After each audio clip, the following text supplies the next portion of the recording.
ఆంధ్రప్రదేశ్ అభివృద్ధి చెందాలి, అన్ని రంగాల్లో ముందు ఉండాలి, నెంబర్ 1 పొజిషన్లో ఉండాలి అని ఆంధ్రప్రదేశ్ ప్రజలు ఆలోచించి ఒక నిర్ణయానికి వచ్చారు.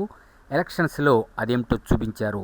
అభివృద్ధికి పట్టం కట్టారు. గౌరవ ముఖ్యమంత్రి శ్రీ నారా చంద్రబాబు నాయుడు గారి ఆధ్వర్యంలో అయితే ఆంధ్రప్రదేశ్ అనితర సాధ్యమైన రికార్డ్స్ సాధిస్తుంది, అభివృద్ధిలో దూసుకుపోతుంది అని ఒక నిర్ణయం జరిగిపోయింది. అది మనం చూసాం ఎలక్షన్స్లో. ప్రస్తుతం శ్రీ నారా చంద్రబాబు నాయుడు గారు సిఎన్బి అంటే ఒక బ్రాండ్, ఆ బ్రాండ్ నేమ్తో ఇప్పుడు కొత్త పుంతలు తొక్కించబోతున్నారు ఆంధ్రప్రదేశ్ని. సిఎన్బి 4.0 స్టార్ట్ అయిపోయింది. ఏమిటి అంటే ప్రస్తుతం మన రాష్ట్రానికి ఒక గుడ్ న్యూస్ ఏమిటంటే భారీ పెట్టుబడి. ఆంధ్రప్రదేశ్లోని మచిలీపట్నంలో 50,000 కోట్లకు పైగా పెట్టుబడితో రిఫైనరీ రాబోతుంది.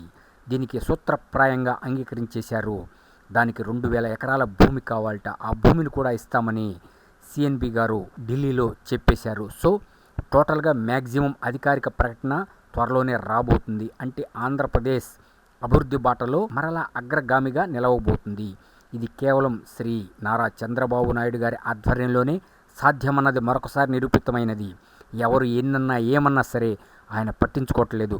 చివరికి ఆయన్ని రకరకాల నిందలు వేసి ఇచ్చేశారు. కానీ ఆయన మొక్కవోని ధైర్యంతో నేను ప్రజల్ని రక్షించాలి, సంరక్షించాలి, అభివృద్ధి బాట పట్టించాలి ఆంధ్రప్రదేశ్ని ఒకే ఒక నిర్ణయంతో కథన రంగంలోకి దూకాడు. అంతే, టోటల్గా కుమ్మేశాడు. ఇప్పుడు అదే బాటలో, అభివృద్ధి బాటలో పయనించబోతుంది ఆంధ్రప్రదేశ్. దానికోసమే భారీ రిఫైనరీ రాబోతుంది మచిలీపట్నంలో.